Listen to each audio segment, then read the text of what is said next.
You can't do your mission without supplies. Everything from the Skillcraft pen you were writing with to the keyboard you are typing on was supplied one way or another by the US government. Depending on what you need or what the item is, there are going to be several different ways to get a hold of them. In order to understand these methods, you're going to have to know what types of items they are and how the government classifies them. So let's get to it. The US government classifies supplies into 10 categories, with each category having several subcategories. The first 5 categories are set by NATO in an effort to help standardize logistics across alliance forces, while the second 5 categories are set by the US government. Class 1 items are generally labeled as subsistence items. This includes all food intended for human consumption, including perishable food intended for dining facilities, and combat rations like MREs and group field rations. Water is also considered Class 1, however it is only considered as such for planning purposes. Class 2 items are used for general support. These are your everyday items. Think of it this way. Anything that you can get in the office supplies section of Office Depot is Class 2. Pencils, pens, buckets, single small tools, cleaning supplies, and general operational support items are included. Also, clothing and equipment such as uniforms and field gear are included. Class 3 items are petroleum-based items. This covers 2 general categories of items. First, bulk fuel.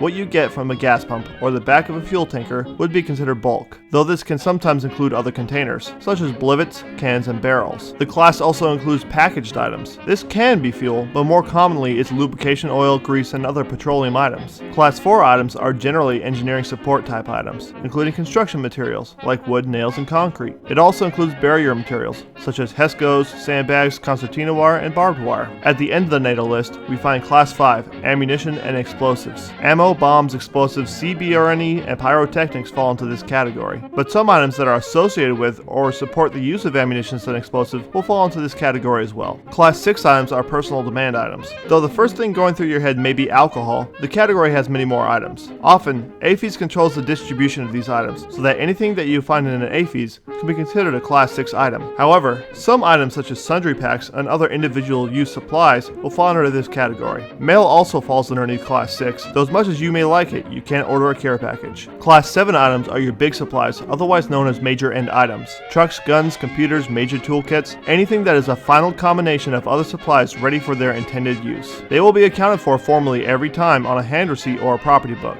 So these are the items that can get you in a lot of hot water if you lose them. But these are also the main workhorses that allow you to accomplish your mission. Class 8 items are medical materials or medical repair materials. If it has something to do with diagnosing or treating a patient, to include drugs, equipment, or expendable materials, or is a part to repair medical equipment, it falls into this category. Class 9 items are repair items except for medical repair. For example, a tire or a starter for your Humvee is Class 9. Class 9 may include other items as well, but it generally only includes repair items. Class 10 is a catch-all for anything that does not fall into the other categories. Normally, this is used most in civil affair operations, but there are exceptions. It is doubtful that you will come across a situation where you see a Class 10 item. So those were the classes of supply. You heard me say a few qualifying statements, like generally and often. Just know that there are exceptions for every rule, and if you need to know the class of an item, you'll have to look it up on FedLog. We'll talk about FedLog in another video. Here are the key takeaways from this video. Number 1, there are 10 classes of supply. Number 2, the first 5 are NATO common, while the next 5 are not. Number 3, each class has subclasses of supply. Next time, we are going to go into the Accounting Requirements Code, or ARC, and how they affect the classes of supply. If you enjoyed this video,